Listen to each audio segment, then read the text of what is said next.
Welcome to Catalytic Curiosity. I am your host, Jaymes with a Y O'Farron with Catalytic Conversations. I serve remote professionals and hybrid organizations with coaching, consulting, and training to help them reconcile humanity and technology, leading to healthier, digitally integrated lives and teams. On this podcast, I am embarking on a journey of discovery to unearth the roots of digital mastery and maturity beyond mere adulting. I interview insightful and intriguing experts exploring how we can develop sage-like maturity with intention in today's digitized world.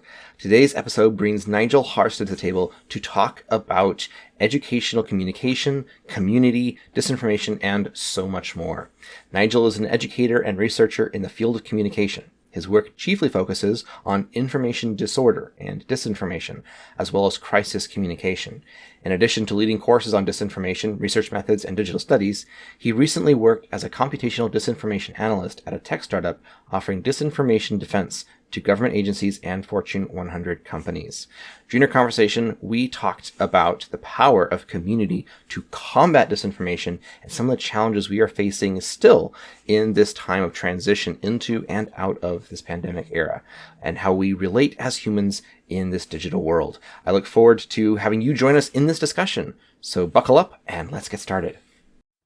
All right. Thank you so much for joining me, Nigel, on Catalytic Curiosity. We've met briefly at Full Stack Fargo, not Full Stack, Startup Brew. Startup Brew. Yep. A few months ago now, I think. And it has been that long. We connected, and it's like, we have a lot in common. We need to make sure we connect. We haven't had lunch yet. We need to do that still. But we're having a podcast, so that's second best. We're doing it a little out of order. We're doing a little bit out of order.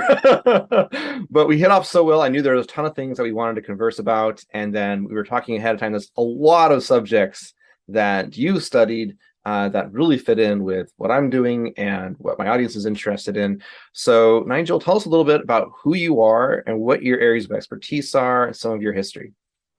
Yeah, I'm Nigel Haarstad, and sometimes if I'm feeling a little coy, I like to say that I study shiny objects, just because I'm interested in a lot of different things. But best kind of people are.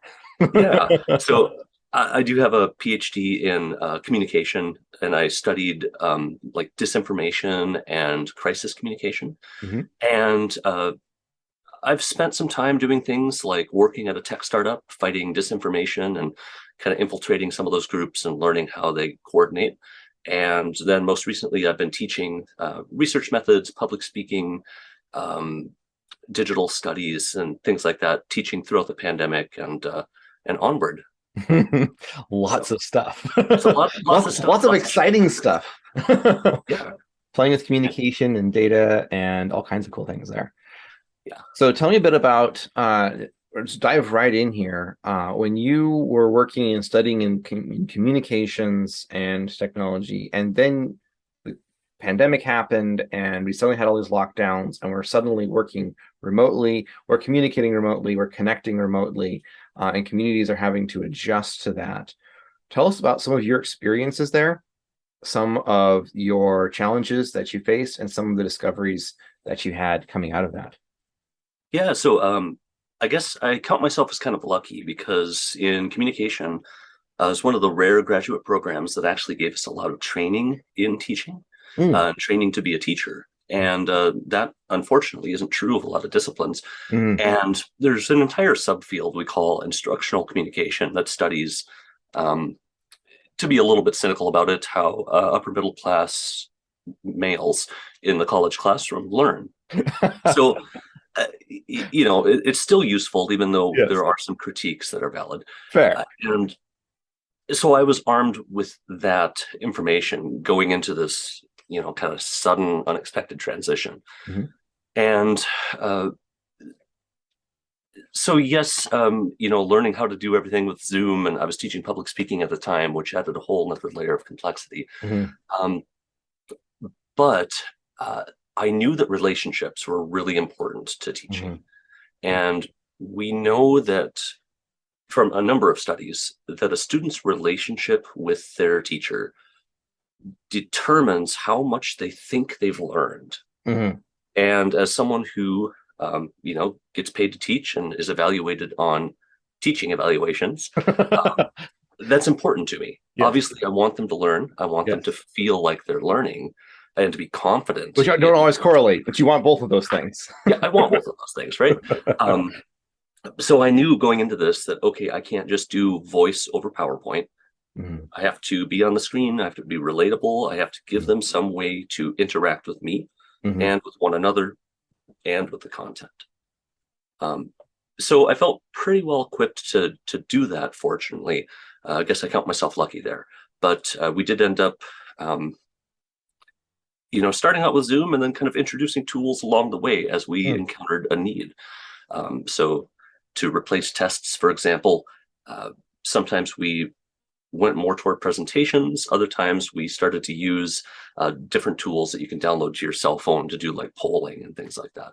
Yeah, I've seen a few different ones that are used, even now are being used more frequently.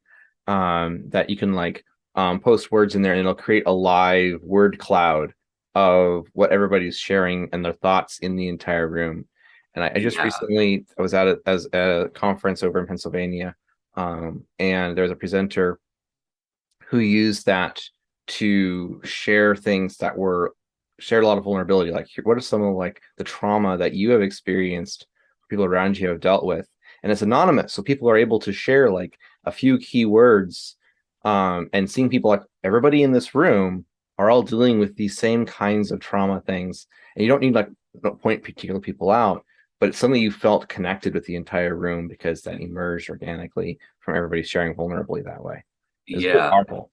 And teaching classes like uh, research methods or public speaking in very different ways. Those are Mm-hmm. classes that make people feel like they're outside their comfort zone Mm-hmm. Mm-hmm. a lot of times. And so that was actually something that I would employ. And at first, I just kind of left it up there behind me, or, left it and said, hey, just type in the chat box whenever you want, or post anonymously whenever you want. Mm-hmm. And I think that still was valuable. Mm-hmm. But one lesson that I learned, at least for me, was that it was almost better to have certain stopping points throughout Mm-hmm. a class where all at once people's comments would be visible, Mm-hmm. because then everyone felt like they could contribute and they weren't self-censoring Mm-hmm. like they might otherwise. And I Yeah. think that's just, a digital space, working or Mm-hmm. teaching online. That's one of the benefits that we have, is that we can kind of alter that sort of bias towards self-censorship a little bit. Yeah, yeah, that's powerful. And I like the aspect of specifically creating points in time to emphasize this is what we're doing next and what Mhm. we're doing now.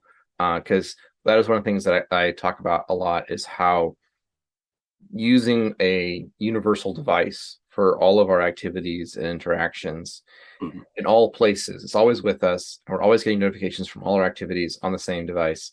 And we're using the same physical motion. So our somatic memory is Yeah. locked, that's blurred across all these different, engagement modals, Mhm. which is really difficult for our bodies, our minds, our souls to kind of separate out these different ideas. And so addictions as well as connections blur across all these boundaries, Yeah. and trying to rediscover a sense of rhythm to our lives, because computers don't really have rhythms, humans do. And Yeah. being more human in that way of having more rhythms of here's the time for this, now here's the time for this, as opposed to just always having it, oh, it's available for you to do at any point, there's no point to do it then. Yeah. Right, I've heard. specifying that. Yeah, it reminds me of some of the research out of psychology and sociology and other places. They call it the attention economy. Mm, It's actually a really good book called that. mm, I would recommend just the idea that attention is a finite resource. We only have right, so much of it. right, right. And exactly what you were talking about, that we have to make sure that we are spending that resource in the places where it's going to be beneficial to Right, us. So, right, exactly. yeah. At any given time, because we don't have, like, people have the myth of multitasking. Like, no one ever actually multitasks. They're just constantly switching tasks. And Yeah. that context switching can be really destructive for our ability to focus on anything for an extended period of time. Yeah. And that at first, when I was teaching, we tried doing kind of like live sessions. Mhm. And I found that people were joining the class from very distracting locations. Ah, Uh, yes. Sometimes because they didn't have another option. Hmm. And you can track a lot about how students work on different learning management systems like Canvas. Hmm. Usually I don't look in there, but I was like, okay, I want to see in general, like, how much time am I making them spend on this class? Hmm. And for some of them, I could see they were going back and just rewatching everything later, which Hmm. is great if you need it, but made me start to wonder, why aren't they catching it, the Hmm. first couple times? And some of it came down to Hmm. just that sort of distracting environment on their end. Yeah. So they can So go, that's one of the things about with live interactions, which is really valuable, being able to engage in a live synchronous format where you can communicate and get feedback right away is really connecting. But at the same time, if you're not in a space, a physical space that aligns with that time in a way that creates that connection, it can actually be separating, it deconnects us or disconnects us from it. yeah, Um, it's disadvantageous that way. But if you can then go find a space that is contagious or conducive to actually being able to connect with it and then rewatch it, that creates a more retention that way. So it's like this weird decoupling. That's what I was looking for earlier. A decoupling of time and space, which yeah, is really disorienting. yeah. And it makes me think now a lot of companies are debating whether or not to go back to working in the office versus Mhm. remote versus Mhm. hybrid. And some are questioning, well, do we have a good reason to go back to the office? And Mhm. many of them do. Yeah. It's relationships and Mhm. Mhm. brainstorming and different things. Um, but in some cases, the reason for going back to the office does not connect with the work that the company does. Mhm. Mhm. Mhm. It's, we have an investment in this building, or something else. Right. And that's exactly what I was finding with teaching. Now, one war story to share with you Mhm. was at the university during the pandemic. I was at the University of Missouri, and I voted with the class. This was toward the tail end of kind of the lockdown and stuff, when some classes were returning to in person. Mhm. And this was a group of seniors. So I said, hey, we'll have a vote. Do you want to have this fully in person, fully online, hybrid? What do you want to do? And they voted unanimously for online, um, for a variety of reasons. Mhm. So we transitioned to that. Well, then the university came back and said, hey, we have a bunch of parents complaining, which is another issue. Parents complaining that their students were not getting the quality of education, that many classes that were listed as in person were actually online, and that wasn't, fair. They were threatening to sue. So was it like they were anticipating it being in person and it was online, so then they assumed that was a lower quality, Exactly. or they actually seeing a lower quality? Um, Or they just perceive online it's as being inferior? They're perceiving it as Okay. inferior. I'm not privy to all of the details. I'm sure there Hmm. were some cases Hmm. where people used it to maybe work a little less, but Hmm. for the most part, everyone I knew was trying really hard to make this a quality experience. Hmm. Hmm. But nonetheless, there was that perception that there was like a bait and switch, Yeah, yeah. right? So what actually happened because of that was much worse. I had already promised my students that this would be an online course. They planned their lives so that they Uh, could be at a different location. yeah. And then I suddenly said, hey, you either have to come back to class, or we're going to try to run this online from the lecture hall, because I was required to be in the physical room I was assigned. So I couldn't use any of my fancy, Uh-huh. microphone and my Uh-huh. own laptop. I was using the classroom computer in Oh this man. giant lecture hall with two students in person and the other 20 or so online. Oh man. As hard as I tried, that was not ideal.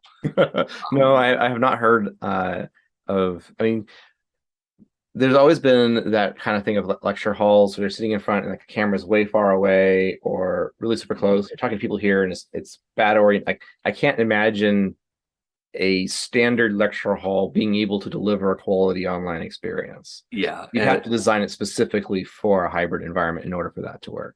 Yeah. Yeah, exactly. And that's I guess the original point I was trying to make is that, Hmm. when you're choosing a modality, choosing the tools, Hmm.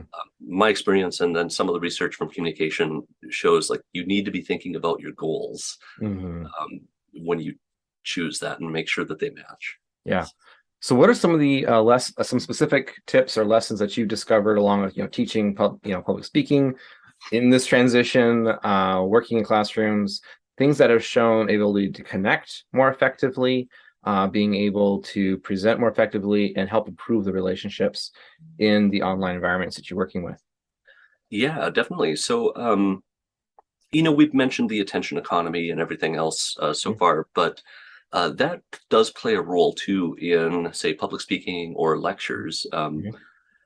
Sometimes there's a bit of a drive to be an edutainer, so to speak, or to be a comedian as Mhm. a teacher, and it really depends on your personality. Fair. But uh, breaking up breaking up the sort of one to many performance or the sage on a stage sort of format is Mm. really important, Mm. especially when your audience is in a room full of distractions or not somewhere where you can use body language like proxemics, how close you are to them. Mhm. um, you can't look them in the eye necessarily, Right. and so then we have to adapt public speaking, right, and say, okay, what do those techniques do when I stand closer to this part of the room? What am I achieving?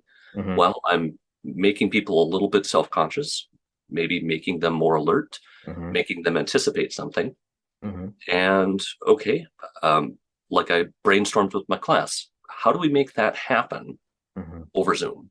Yeah, because you mentioned in our pre-show talking about how when you were doing that public speaking course and you're looking at the book and like none Yeah, of the education materials have been updated since was the yeah, like 1930s. 1930s. Yeah, and I like, yes, the books have been updated a little bit, sure, but Yeah, for the most part, not the sort applicable. of classical Western approach to public speaking really has not changed since then. And I just told my students, I said, hey, we're throwing out a lot of this book and we're going to rewrite it together Mm. because this is kind of a new reality. Yeah.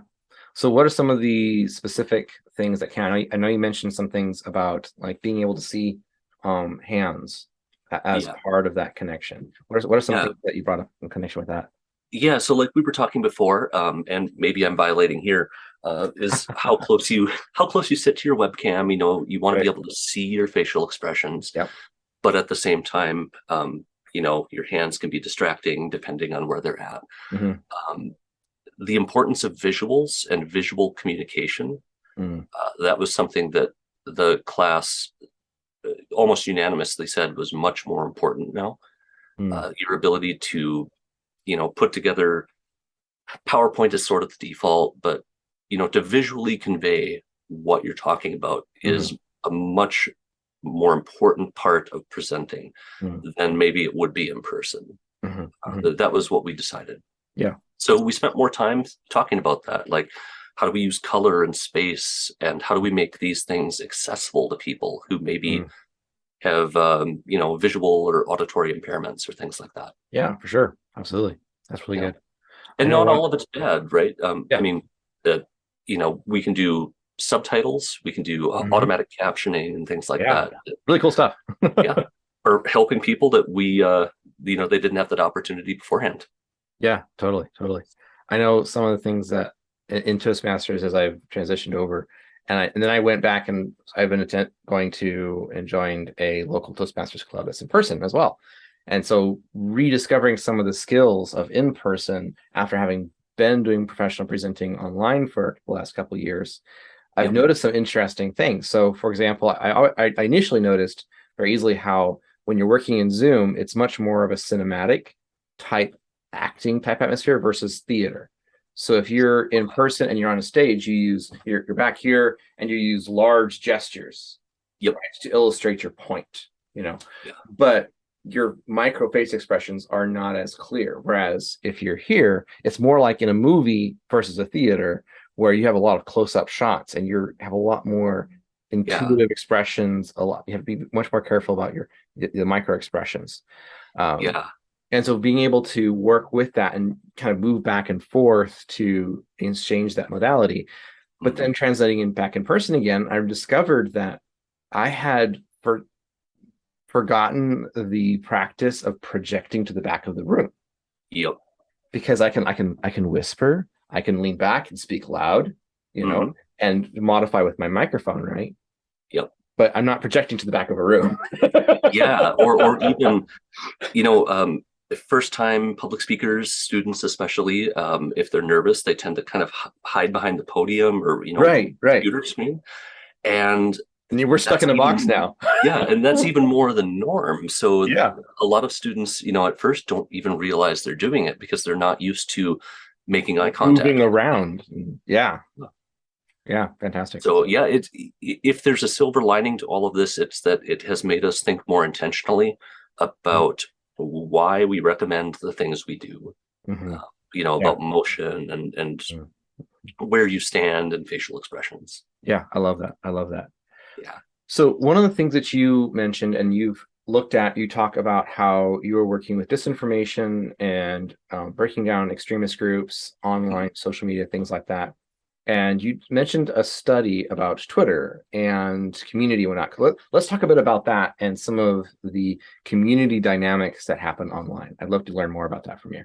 Yeah, so this is actually an older study. I believe it's from 2012, which in internet years is ancient now. Yep. But I think it was an interesting snapshot in time Mm. and sort of revolutionary at the time. And what they were doing, Twitter was, in its prime, I guess you could say, at the time. And it was one of the first opportunities we had to study networked conversations, Mm. meaning Mhm. to kind of map the directions and the associations and relationships we had, A lot of uh, data. yeah, while we were talking. Mhm. And uh, that's hard to do. So what that study found is that depending on the type of conversation we're having, and they found there's like 9 different categories, Yeah. we form very different types of networks Hmm. and we interact with people in very different ways. So, for example, if it's a sort of political or an ideological conversation, Hmm. there tend to be 2 separate networks that talk a lot within one another, but those networks very rarely cross. Very polarized. Yep. And that's where we get the idea of, or one of the places where we get the idea of the echo chamber. Yeah.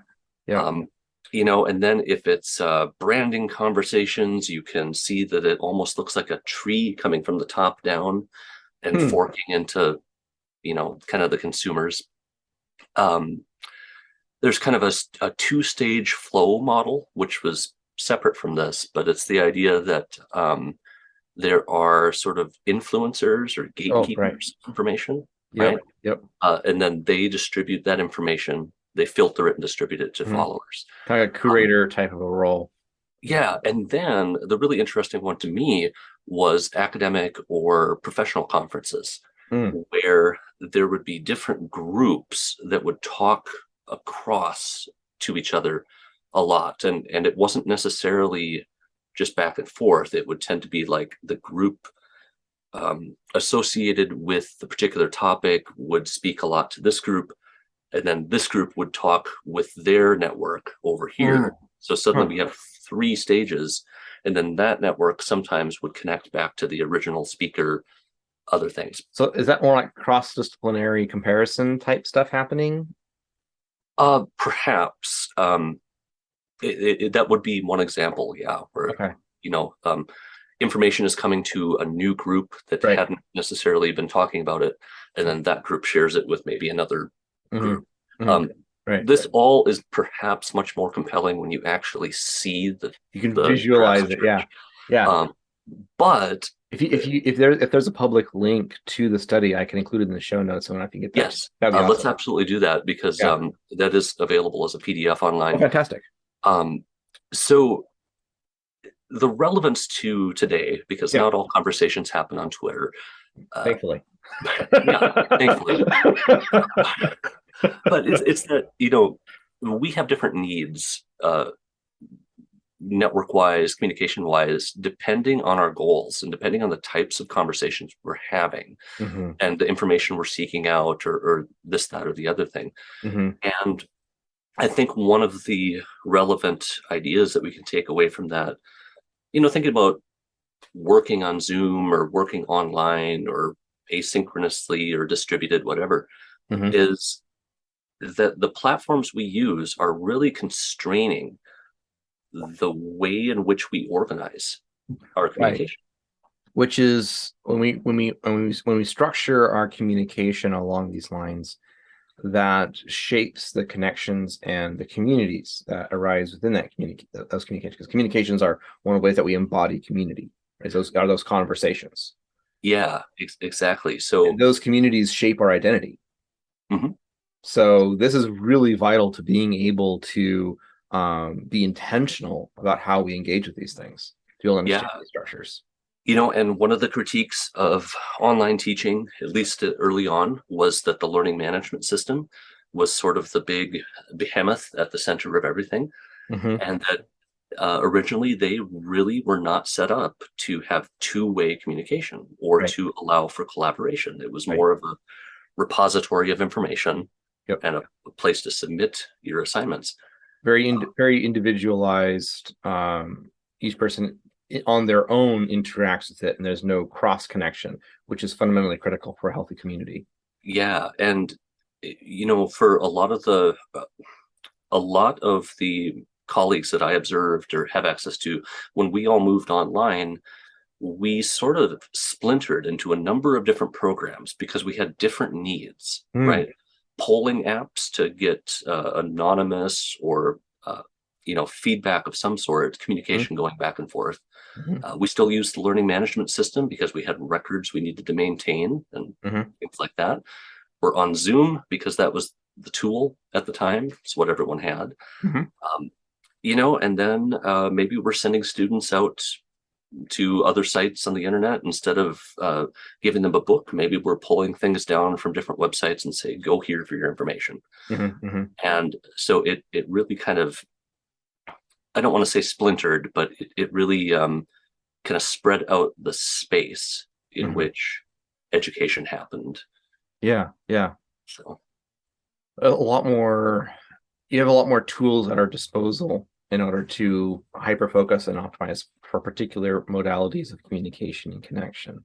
In that yeah. sense, have you seen any ways to try and kind of bring those together in any way that creates more cross connection between those things? Like if you're having students who are pulling here and then conversing here over on Discord or wherever, there's Mhm. like all these different apps, all these different platforms. Yeah. There's a general like this. There's a like I think is it called platform fatigue? Yeah, Where you that just sounds too right. many things Yep. just going on. And it's like I talk with people and I'll say, hey, we want to use this one particular thing, and they go, oh, is that another app? I'm like, yeah, I'm Yep. sorry, it is a new app. Like, oh, another one. I'm like, I'm sorry, Yeah. but it's really good. And at one point I was using Slack and then Discord Mm-hmm. for stuff because that's how I operate. Uh, Mm-hmm. but eventually I switched back to, Zoom and a learning management system and email because Mm-hmm. that's what they were using and everything else. And I said, Huh. well, we can make this work. We just have to be Mm. intentional about it. Yeah, Right. yeah. And because there definitely was for all of us some platform fatigue, and there still is. Mm-hmm. Mm-hmm. These things have not gone away even with the return of in-person classes, Yeah, yeah. which I think is interesting. That is very true. I mean, there's a certain element of permanence of certain aspects. There's not going to we can't roll back things. Yeah. That was one of the things we were initially looking at. People who like myself who worked remotely before the pandemic, and there's all these resistance to people saying, "Oh, that's a ridiculous model for work. It's never going to happen." And but Mhm. then some of this like shoved the bell curve of early adopters and late adopters, middle and all that kind of stuff.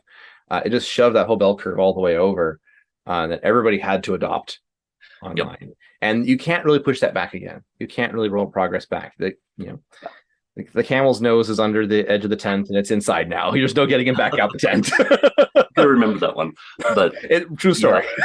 Not my own personal story. My uncle is in the Marine Corps, and he talked about like you get the camel's nose gets under the edge of the tent, and there's no keeping him out after that point. oh man, yeah.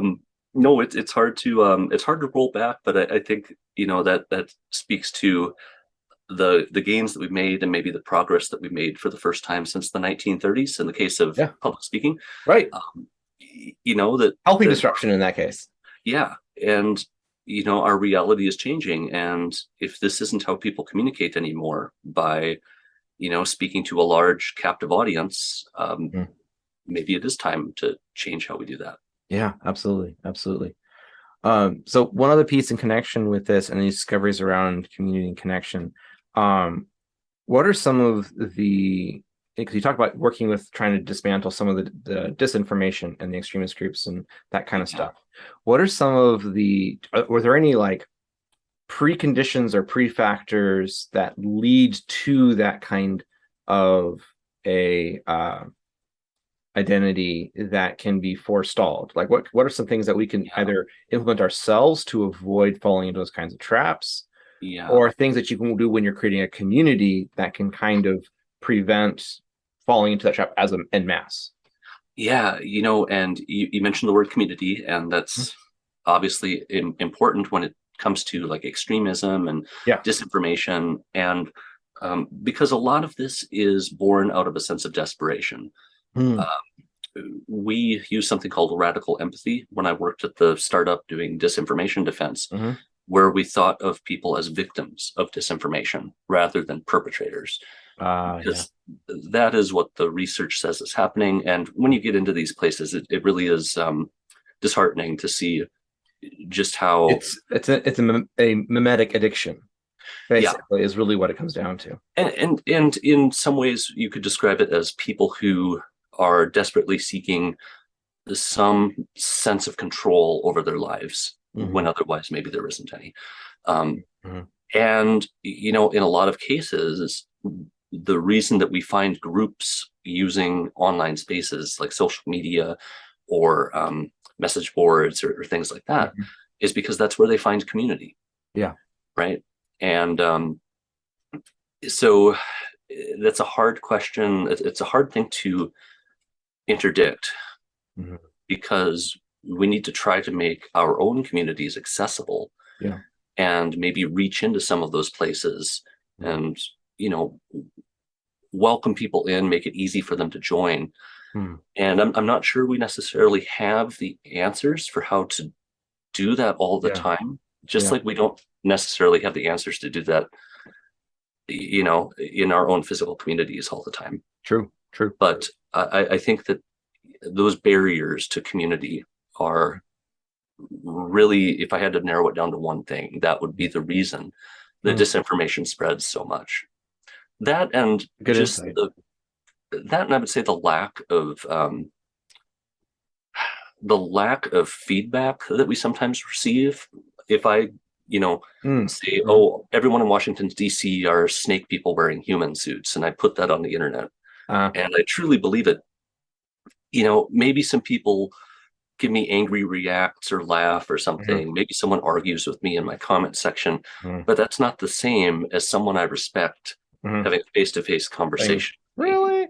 Right? Right? Yeah. Because I Yeah. live in that world, and we call it, well, you can call it manufactured consensus, Mhm.